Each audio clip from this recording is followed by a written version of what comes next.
Hayi namhlanje kuvele obala ke ukuthi obani abanikazi bama foreigners lana enza ubugebengu eSouth Africa kakhulukazi la eThekwini. I-Action SA bifaka emotion yokuthi kwakhiwe i-task team ezoqeda ngama foreigners ezospecialize nje ukubheka indaba yama foreigners adayisa ama drugs, hijacking our buildings and human trafficking.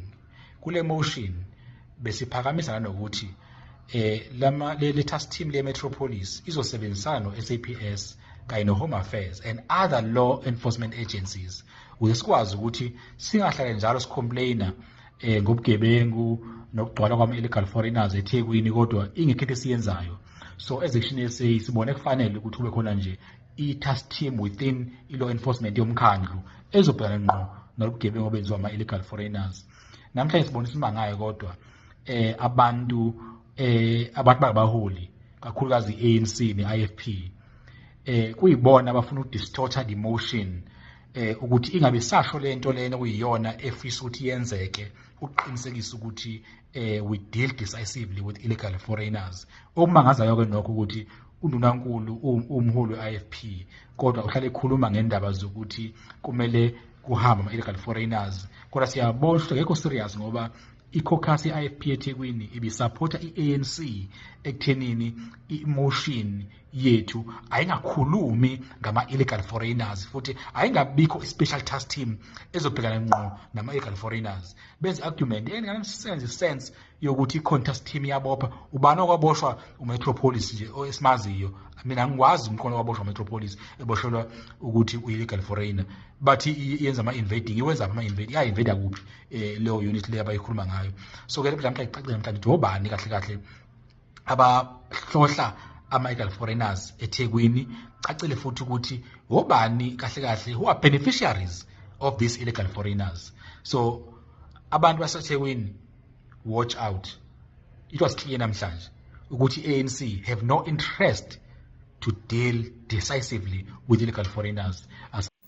Now, I want to talk about this topic, okay? And unfortunately, there was a time where I was like, you know what? Let me just stop with this topic of illegal for foreigners because it seems like people, it doesn't get into their scroll, you know? But I was like, nah, stop for who? For what? You know? Let me just talk about it. Every time I see it, I have to talk about it because it's a very important topic. It may be sensitive, but there is no one who said if something is sensitive, you must not talk. Anyway, let's get into it. Now, the man here, he speaks about the crime. I'm going to focus on the crime, right?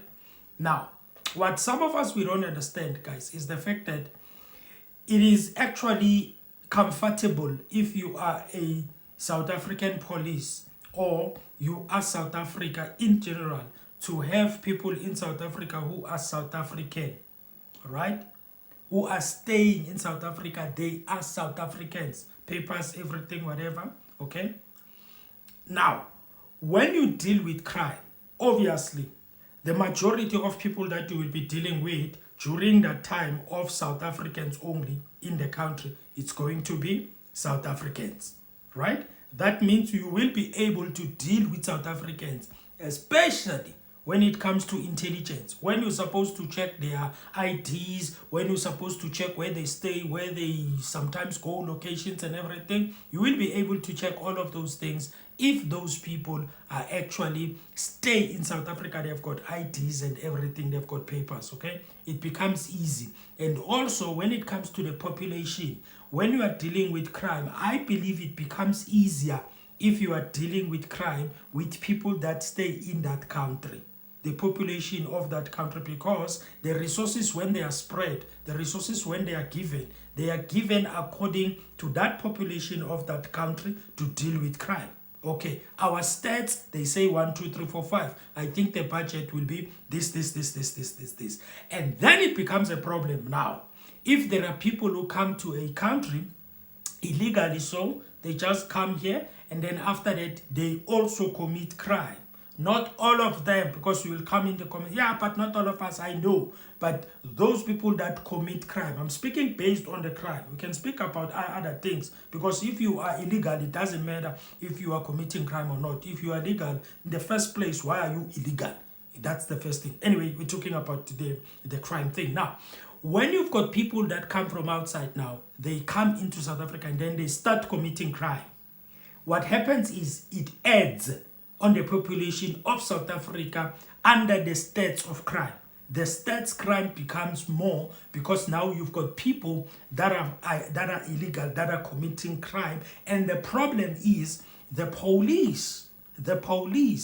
In most cases, you find out that I think they also set I think if you listen to Parliament, they will tell you, you will see that they actually speak about these things. Now, it becomes a problem when a person is illegal. They don't have papers, don't have nothing that actually they can trace with, okay? You see crime happening, but you don't know where is the crime coming from, right? When you try to look at who is actually committing the crime, you don't find them because they are not in the database. In other words, they are not in the system. You don't know them. And then you get them when you find them. I don't know how. Maybe if you are so good in that way. And then you can be able to get them, you cuff them, and then you get them to the police station. When you question them, they will tell you, we don't have any IDs, we don't have any papers. And then you are telling me that South African police, they will be able to deal with crime as easy as you guys sometimes make it to be, while you've got people that jump into the country, and then when they get there, when they commit crime, the crime stats goes up, the crime increases, people are staying at the back of the malls, others are staying in some informal settlements. They don't know, they are far away, police are far away. When the police, they hear that there is a crime in something or in an informal settlement, they run there, they are already too late, they are gone. They go back to town while you guys are coming back and try to get them in the informal settlements. They go to town. When you go to town, when you come back, they go back to their homes. That's how it is, guys. Don't look at things with the now. Look at things in the context of dealing with crime. We always complain about crime. Yeah, these police are not dealing with crime, but we don't look at each other's eyes and say, what is exactly this thing that is adding on this crime? What is exactly this thing that is making crime to be difficult to deal with? Okay? And for me, unfortunately, when it comes to the population, guys, whether you like it or not, if the population grows, the crime will grow, because not everyone comes into the country, they come with good intentions. They come with bad intentions. Okay? And it's very important that, guys, whether you like it or not, you have to just think. Every time you listen to someone, don't listen to respond. Because some of you listen to respond instead of listening to understand. This guy here speaks about the motion. He says there was a motion of creating that team to deal with illegal foreigners, and people, they refuse to do that thing.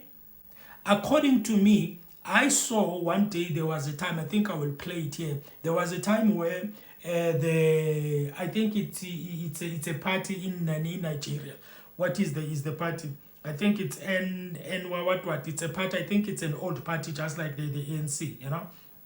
They came to South Africa. They didn't came for Nigeria, but they came for their party, and they came to the ANC to actually revive their relations. That means, okay? So in other words, they came here to meet with them and to revive, and maybe they put some signatures. We revive our relations, our relationship, and everything like that, okay? Now, I don't have a problem with those type of things. Guys, I want you to understand one thing. I don't have a problem with that, because we all know in history that the Nigerians, they did help some, not everyone, some, because I can promise you right now, that not ordinary people, there was no ordinary person. I mean ordinary person, like just like you and me, at the time of the apartheid that ran to Nigeria. I can bet you, I can tell you right now, no one. People that ran to Nigeria, one, it was one of those guys, also the group of, you remember when there was apartheid, Musne? There was You know, there were those that the apartheid people wanted to kill, they wanted to take them out because maybe they were initiating strikes, they were doing whatever, okay? So they wanted to assassinate them, they wanted to destroy them, they wanted to take them out. So they had to run to Nigeria. Okay, not Nigeria specifically, but in all other countries, okay? In Africa, whatever, but there is a history between South Africa and Nigeria when it comes to apartheid. But I can promise you right now, people who ran there are people, it's either they are people in business, those who saw that the economy, the laws and everything, they ran to other countries for their businesses. Some, and then the other group is the ANC guys. And I can understand why they would run, because they didn't want to be taken out, because they had to push the agenda, they had to push the black agenda. All right? That is why then you find people like Chris Hani, you know, Chris Hani being dealt with while he was still here. If he wanted, I don't know whether he did, but if he wanted, he could have ran also. He could have spoken to Nigerians or spoken to Zimbabweans, the government, and said, I want some passport very quickly there and everything like that so that I can hide.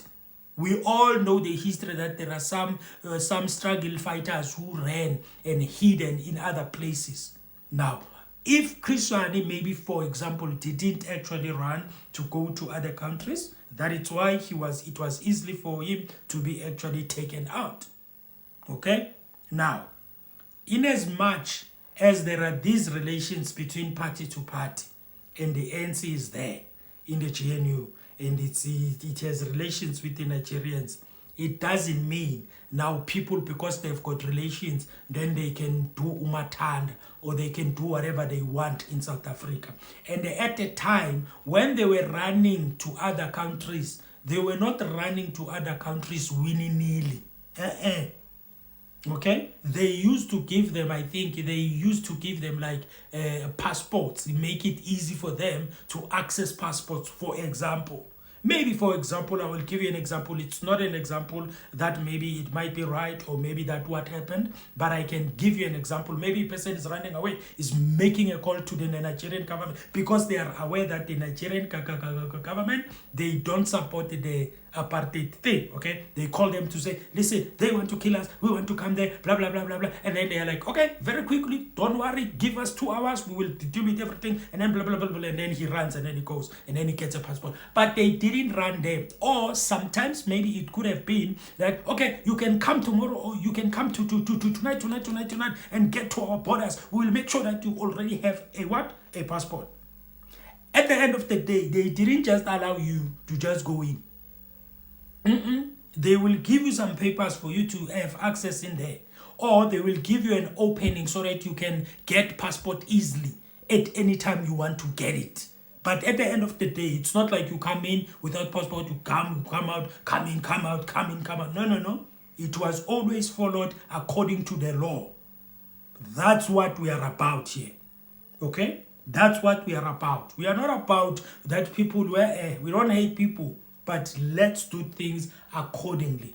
How is South Africa going to deal with crime if we can allow people just to come in at any time they want to come in? If you are in your house, you don't just allow any person to come in, especially strangers. You don't just allow them to say, yeah, you can come, guys, blah, blah, because you might not know, because they might be planning something against you. The next thing you allow them to places, they see where is where, what is it, who is who in the zoo and everything. The next time they come and come in your house, they take things in your house, they know where to get in, they know where to get out and everything, because you gave them access.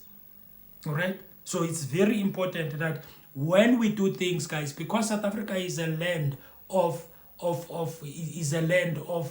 laws. Let's all follow the laws. I repeat again, you can't expect me as a South African to follow the laws, but then you have someone who is in South Africa illegally, and to allow them to not follow the law, but you expect me to follow the laws. It doesn't work like that. I'm very sorry. You can try to justify it in whatever way you want to justify it, but there is no way that I would ever accept that. If you want me to follow the laws, please, every person who gets in here, they must follow the laws. I don't care whether you are black, whether you are Chinese, whether you are Ukraine, whether you are German, whether you are white, whether you are pink, whether you are blue, whether you are brown, whether you are whatever color. When you enter those borders, people must, if you decide to come to South Africa, if you South Africans decide to go outside, make sure you follow the process. Make sure you follow what you need to follow to be there. Okay, this is for everyone. Right? Why do we always want to take shortcuts? Why do we always want to take shortcuts and then if it's not working for you to go to America, it's not working when it comes to passports, don't go. Don't go. Otherwise, you will be desperate and you'll end up doing illegal things, and you know they don't play that side. You will be desperate here. Do your things accordingly. Start early, apply early, whatever. I don't think they will just say, yeah, you can come. No. Just follow the process. It doesn't matter how long it takes. We apply IDs here. It takes forever for you to get an ID. I don't know now, but in the past, in the 80s and 90s, it was very difficult. You will wait until your head turns gray. If frustration yako, while people are taking out their IDs, you don't know what to do. And you expect South Africans to be just smiling and nice. Yeah, you can come, guys. You can do whatever you want to do. In KZN, I don't know why are they not allowing people to do this task thing. It's going to help them. It's going to make things easier for them. You know? It's going to make their city. Guys, our cities are getting messed up. Don't be surprised when when it happens that we are rich in life. Maybe it turns out that we are rich, and then we go to other countries because our cities are bad. Don't blame people when they leave South Africa, because you guys, the government or other people, whatever you are, people just allow cities to just turn into something else. It just puzzles me when you are walking in town and then you see a place there where people are urinating. Just right to the shops there. Just right to the restaurant. There's a place there, people, they just urinate as easy as they want. I know that people sometimes they find themselves in whatever. You need to plan your things here. You can't be urinating everywhere. Why do you go to these towns and cities? Like you see, like you asking yourself, why people? There's a place there in Pretoria, I think in ABSA, the main ABSA, main campus ABSA there in CCC, in the CBD. There's a place there. When like you go in the Van der Walt road, there's a place next to the ABSA there, almost in the place of ABSA. There are people there who are busy urinating, and I'm sure they urinate at night when there is no one around. They just urinate there. When you pass there, you are like, what is going on here? That's what I'm saying. I'm saying, like, why, guys? Why do we want our country to... And I'm not saying that it's guys, please, don't be coming here and saying, yeah, but it's not illegal foreigners who are urinating. I'm saying it doesn't matter who you are. Okay? But when it comes to crime, ladies and gentlemen, everyone wants to see the police dealing with crime. But they are not going to deal with crime without dealing with them, with it, without some special whatever. They have to do it. And unfortunately, it seems like in KZN, people are just pushing back. And I don't know why, but it's their city, right? It's cool. It's cool. We love South Africa, guys, but if people are pushed to the corner, they will be saying, okay, we're done here. Do whatever you want. Do whatever you want. Okay? Do whatever you want. Because you can push as far as you can. Then you can get to a point where you're like, okay, you guys, you can do whatever you want. You don't want us to deal with these illegal foreigners. You don't want us to deal with these hijacked buildings. It's fine. We'll sit back and watch what you do. Okay? When the cities are getting a mess, don't call us, because we told you. Okay? Anyway, thank you guys. You have a good day. Please like the video. You can subscribe, and you can share if you want. I'm out.